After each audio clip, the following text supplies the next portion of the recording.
Hello दोस्तों, मेरा नाम मनोज कुमार। आज इस वीडियो में हम आपको बताएंगे चतुर्भुज क्या है, चतुर्भुज का क्षेत्रफल, विकर्ण, भुजाओं को कैसे निकालते हैं। इस वीडियो में पूरी जानकारी देंगे। इस वीडियो को देखने के बाद आपको दोबारा वीडियो देखने की जरूरत नहीं पड़ेगी।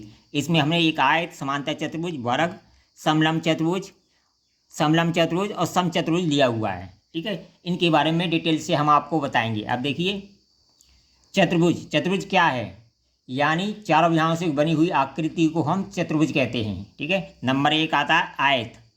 आयत किसे कहते हैं? जिसकी आमने सामने की भुजाएं बराबर हों और चारों कोण समकोण हो, ऐसे चतुर्भुज को हम आयत कहते हैं। जो आयत का जो क्षेत्रफल होता है, वो आयत का जो क्षेत्रफल होता है वो होता है लंबाई गुणा चौड़ाई। ठीक है, और जो परिमाप होता है 2 लंबाई प्लस चौड़ाई होता है। ठीक है, ये तो होगा आयत। ठीक है, अगर विकर्ण निकालने हैं तो आप पाइथागोरस से निकाल सकते हो। अगर इसके विकर्ण निकालने हैं तो पाइथागोरस से निकाल सकते हो। लंबाई और चौड़ाई का गुणा करके, दोनों का वर्ग करके गुणा करके उसका पाइथागोरस से इसका विकर्ण भी निकाल सकते हो। ये तो हो गया हमारा आयत। इसके बाद इस आयत के 2 सिरों को दबा दें, यानी दो सिरों को दबा दें, यहाँ थोड़ा पिचका दें, तो इस तरह एक समांतर चतुर्भुज बन के तैयार हो जाता है। जिसकी समांतर भुजाएं, यानी आगे और पीछे बढ़ाने पर कहीं भी एक दूसरे से मिलेगी नहीं। ये इसके समांतर है, ये इसके समांतर है, लेकिन इसके चारों कोण समकोण नहीं होते, आमने सामने की भुजाएं बराबर होती हैं। ठीक है, ठीक है, ऐसे चतुर्भुज को हम समांतर चतुर्भुज कहते हैं। अब देखिए, जो समांतर चतुर्भुज का जो क्षेत्रफल होता है वो होता है, समांतर चतुर्भुज का जो क्षेत्रफल होता है वो होता है आधार गुणित ऊंचाई। यानी क्षेत्रफल किसके बराबर होता है?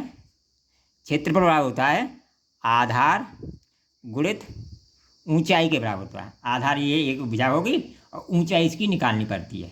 ठीक है, ऊंचाई इसकी निकालनी पड़ती है। तो इस तरह हम समांतर चतुर्भुज का क्षेत्रफल निकाल सकते हैं, आधार गुणित ऊंचाई।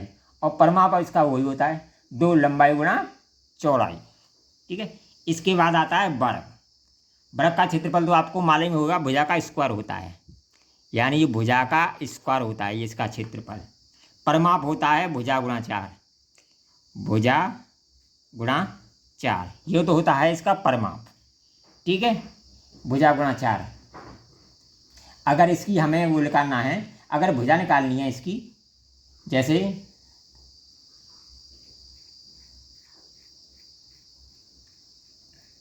अब देखिए, भुजा गुणा 4 होता है। इससे हम पाइथागोरस से इसकी भुजा वो विकर्ण भी निकाल सकते हैं, भुजा भी निकाल सकते हैं। इसके बाद आता है हमारा समचतुर्भुज, यानी वर्ग को के 2 सिरों को दबा दें तो इससे हमें एक समचतुर्भुज प्राप्त हो जाता है। क्या प्राप्त हो जाता है? समचतुर्भुज। और जो समचतुर्भुज का क्षेत्रफल होता है, जो क्षेत्रफल होता है समचतुर्भुज का, वो होता है 1/2 into D1 into D2। D1 D2 क्या है? ये इसके विकर्ण होते हैं। D1 और D2 इसके विकर्ण होते हैं। ठीक है, तो इससे हम इसका क्षेत्रफल आसानी से निकाल सकते हैं। अगर हमें भुजा दी हुई है तो विकर्ण कैसे निकालेंगे? मान लो भुजाएं दी हैं, हमें इसका क्षेत्रफल निकालना है, तो सबसे पहले क्या निकालना पड़ेगा? हमें इसके विकर्ण निकालने पड़ेंगे। ठीक है, तो भुजा दी हुई है तो विकर्ण कैसे निकालते हैं? जैसे भुजा निकालते पहले, अगर विकर्ण दिए हैं तो भुजा कैसे निकालते हैं, भुजा दिए हैं तो विकर्ण कैसे निकालते हैं, ये बताएंगे। ठीक है, अब देखिए, हमें विकर्ण दिए हुए हैं तो भुजा भी हमें इसकी निकाल सकते हैं।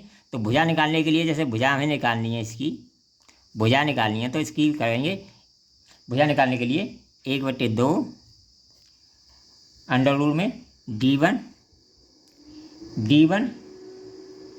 का स्क्वायर और प्लस D2 का स्क्वायर,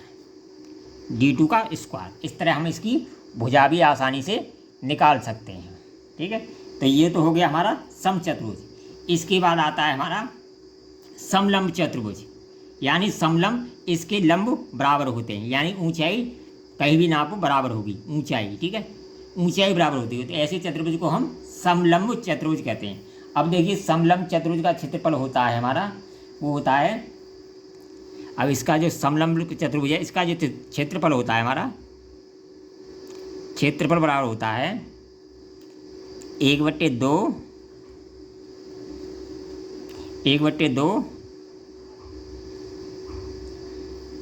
कोष्टक में D1 plus D2 into H।